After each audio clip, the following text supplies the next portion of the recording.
Technical ಪ್ರಾಬ್ಲಮ್ನಿಂದ ವಿಮಾನ ಪತನದ ಶಂಕೆಯನ್ನು ವ್ಯಕ್ತಪಡಿಸ್ತಾ ಇದ್ದಾರೆ. ಗುರುತು ಸಿಗಲಾರದಷ್ಟು ಸುಟ್ಟು ಕರಕಲಾಗಿರೋಗಿರೋದು ದೇಹಗಳು. ಬಾರಾಮತಿಯ ಆಸ್ಪತ್ರೆಗೆ ಬಂದ ಅಜಿತ್ ಅಭಿಮಾನಿಗಳು. ಸಹಜವಾಗಿ ಆಘಾತ ಆಗಿರತ್ತೆ, ಎಲ್ಲ ನಾರ್ಮಲ್ ಆಗಿ ಇತ್ತು. ಇಂಥ ಸಂದರ್ಭದಲ್ಲಿ ಒಂದು ಅವಘಡ ಸಂಭವಿಸಿದೆ. ಚುನಾವಣಾ ಪ್ರಚಾರ ಕಾರ್ಯದಲ್ಲಿ ಭಾಗ್ಯ ಆಗಬೇಕಾಗಿತ್ತು. ಮೀಟಿಂಗ್ಸ್ಗಳಿದ್ದು ಆ ಮೀಟಿಂಗ್ಸಿಗೆ ತೆರಳ್ತಾ ಇದ್ರು. ಈ ಸಂದರ್ಭದಲ್ಲೇ ಅವಘಡ ಆಗಿದೆ ಅನ್ನೋದು ಅವರ ಕಾರ್ಯಕರ್ತರಿಗೆ, ಅಭಿಮಾನಿಗಳಿಗೆ ಬೇಸರ ಅಂತ ಅನ್ನಿಸ್ತಾ ಇದೆ, ಆಘಾತ ಅಂತ ಅನ್ನಿಸ್ತಾ ಇದೆ. ವಿಷಯ ಗೊತ್ತಾಗ್ತಾ ಇದ್ದ ಹಾಗೆಯೇ ಎಲ್ಲರೂ ಸ್ಥಳಕ್ಕೆ ಆಗಮಿಸ್ತಾ ಇದ್ದಾರೆ.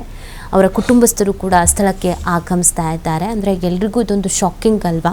ಬೆಳಗ್ಗೆ ಎಲ್ಲ ನಾರ್ಮಲ್ ಆಗಿತ್ತು, ಬಟ್ ಇಂಥದ್ದೊಂದು ದೊಡ್ಡ ದುರಂತ ಸಂಭವಿಸುತ್ತೆ ಅನ್ನುವಂಥದ್ದು ಯಾರೂ ಊಹೆನೂ ಮಾಡಿರೋದಿಲ್ಲ. ಎಲ್ಲೋ ಅಂದ್ಕೊಂಡಂಗೆ ಆಗಿದ್ದಿದ್ದರೆ ಇವತ್ತು ಅವರು ಈ ಹೊತ್ತಲ್ಲಿ ಒಂದೆರಡು ಮೀಟಿಂಗ್ನಲ್ಲಿ ಭಾಗಿಯಾಗಬೇಕಾಗಿತ್ತು, ಮೀಟಿಂಗ್ಗಳನ್ನು ಮಾಡಬೇಕಾಗಿತ್ತು. ಆದರೆ ಒಂದು ದುರಂತ ಸಂಭವಿಸಿರೋದು. ನಮಗೆ ಈಗ ಸಿಗ್ತಾ ಇರುವಂಥ ಮಾಹಿತಿ ತಾಂತ್ರಿಕ ದೋಷ, ಟೆಕ್ನಿಕಲ್ ಎರರ್ ಅಂತ ಹೇಳ್ತಾ ಇದ್ದಾರೆ. ಸದ್ಯಕ್ಕೆ ಸಿಗ್ತಾ ಇರುವಂಥ ಮಾಹಿತಿ ಅದನ್ನು ಹೊರತುಪಡಿಸಿ ತನಿಖೆ ಮಾಡಬೇಕಾಗತ್ತೆ. ತನಿಖೆಯ ನಂತರ ಏನು ನಡೆದಿದೆ, ಟೆಕ್ನಿಕಲ್ ಪ್ರಾಬ್ಲಮ್ಮ ಅಥವಾ ಲ್ಯಾಂಡಿಂಗ್ ಸಂದರ್ಭದಲ್ಲಿ ಏನಾದರೂ ಅಡಚಣೆ ಆಯಿತಾ, ಏನಾದರೂ ಸಮಸ್ಯೆ ಆಯಿತಾ, ಏನು ಗೆದ್ದ, ಇದೆಲ್ಲವೂ ಕೂಡ ಗೊತ್ತಾಗಬೇಕು ನಿಖರವಾಗಿ ಅಂತ ಅಂದರೆ ಅದು ತನಿಖೆ ಆಗಬೇಕಾಗತ್ತೆ. ಬಟ್ ನಮಗೆ ಈ ಪ್ರಾಥಮಿಕ ವರದಿಯ ಪ್ರಕಾರ ಈಗ ಗೊತ್ತಾಗ್ತಾ ಇರೋದು ಟೆಕ್ನಿಕಲ್ ಪ್ರಾಬ್ಲಮ್ ಅಂತ. ನೋಡಿ, ಇವರು ಸುಮಾರು 6 ಬಾರಿ ಉಪಮುಖ್ಯಮಂತ್ರಿಯಾಗಿ ಸೇವೆಯನ್ನು ಸಲ್ಲಿಸಿದ್ದಾರೆ.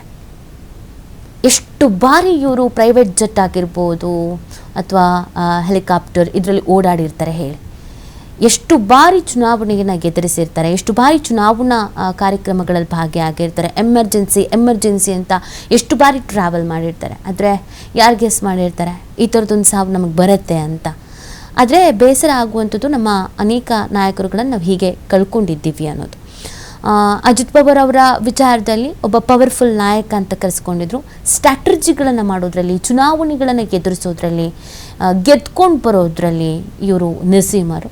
ಈ ಕಾರಣಕ್ಕಾಗಿ 7-8 ಬಾರಿ ಇವರು ಚುನಾವಣೆಯನ್ನು ಗೆದ್ಕೊಂಡು ಬರ್ತಾರೆ. ಇವರನ್ನೇ ಯಾಕೆ ಪದೇ ಪದೇ ಆಯ್ಕೆ ಮಾಡಲಾಗ್ತಾ ಇತ್ತು ಅಥವಾ ಉಪಮುಖ್ಯಮಂತ್ರಿಯಾಗಿ ಇವರನ್ನೇ ಯಾಕೆ ಆಯ್ಕೆ ಮಾಡಲಾಗ್ತಾ ಇತ್ತು ಅಂತಂದರೆ ಅದಕ್ಕೆ ಕಾರಣ ಇವರು ಸಲ್ಲಿಸ್ತಾ ಇದ್ದಂಥ ಸೇವೆ, ಇವ್ರು ಮಾಡ್ತಾ ಇದ್ದಂಥ ಕೆಲಸ, ಇವರ ಸ್ಟ್ರಾಟರ್ಜಿ, ಜನಬಲ ಎಲ್ಲವೂ ಕೂಡ ಇತ್ತು.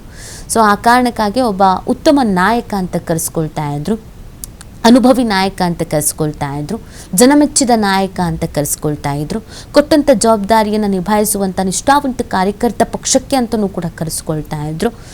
0ಇಂದ ಇವತ್ತು ಈವರೆಗೂ ಉಪಮುಖ್ಯಮಂತ್ರಿ ಆಗೋವರೆಗೂ ಅವರ ರಾಜಕೀಯ ಜೀವನದಲ್ಲಿ ಸಾಕಷ್ಟು ಏಳು ಬೀಳುಗಳನ್ನು ಕಂಡಿದ್ರು ಕೂಡ ಸ್ಟ್ಯಾಂಡ್ ಆಗ್ತಾ ಇದ್ರು. ಕಾರಣ ರಾಜಕೀಯದಲ್ಲಿ ಅವರಿಗೊಂದು ಸಕ್ಸಸ್ ಅನ್ನೋದು ನಿರಂತರವಾಗಿ ಸಿಗ್ತಾ ಇತ್ತು.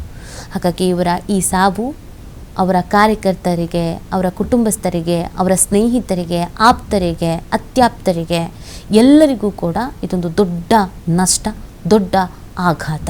ಇದನ್ನು ಸಹಿಸ್ಕೊಳ್ಳೋದಕ್ಕೆ, ಒಪ್ಕೊಳ್ಳೋದಕ್ಕೆ ಕಷ್ಟ ಆಗ್ತಾ ಇದೆ. ಈಗಾಗಲೇ ಬೇರೆ ಬೇರೆ ರಾಜ್ಯದ BJP ನಾಯಕರುಗಳು, ನಮ್ಮ ರಾಜ್ಯದ ನಾಯಕರುಗಳು, ಬೇರೆ ಬೇರೆ ಎಲ್ಲ ಪಕ್ಷದಲ್ಲಿರುವಂಥ ನಾಯಕರು, ಆ ಪಕ್ಷ ಈ ಪಕ್ಷ BJP ಕಾಂಗ್ರೆಸ್ ಅಂತ ಅಲ್ಲ, ಒಬ್ಬ ಉತ್ತಮ ನಾಯಕನನ್ನು ಕಳ್ಕೊಂಡಂಥ ಸಂದರ್ಭದಲ್ಲಿ ಎಲ್ರಿಗೂ ಬೇಸರ ಆಗುತ್ತೆ. ಈಗಾಗಲೇ ತೆರಳುತ್ತಾ ಇದ್ದಾರೆ ಕೆಲವು ನಾಯಕರುಗಳು, ಆಲ್ರೆಡಿ ತೆರಳಿದ್ದಾರೆ ಕೆಲವರು. ಕುಟುಂಬಸ್ಥರಲ್ಲಿ ಕಣ್ಣೀರು, ಕುಟುಂಬಸ್ಥರಲ್ಲಿ ನೀರವ ಮೌನ. ಅಂದರೆ ಹೋಗಿ ಬರ್ತಾರೆ, ಮಾಮೂಲಿ ಅಲ್ವಾ ರಾಜಕಾರಣಿಗಳು ಅಂತಂದರೆ ಅಟೆಂಡ್ ಮಾಡುವಂಥದ್ದು ಪಕ್ಷದ ಕಾರ್ಯಕ್ರಮಗಳನ್ನು ಅಥವಾ ಸಭೆಗಳನ್ನು, ಸಮಾರಂಭಗಳನ್ನು ಹಾಗೆಯೇ ಅಟೆಂಡ್ ಮಾಡ್ಕೊಂಡು ಬರ್ತಾರೆ ಅಂತ ಭಾವಿಸಲಾಗಿತ್ತು. ಕಣ್ಣೀರು ಹಾಕ್ತಾ ಇದ್ದಾರೆ. ಕಳ್ಕೊಂಡಿರುವಂಥ ನೋವು ಅದು ಯಾರು ಕೂಡ ತುಂಬಿಕೊಡೋದಕ್ಕಾಗಲ್ಲ.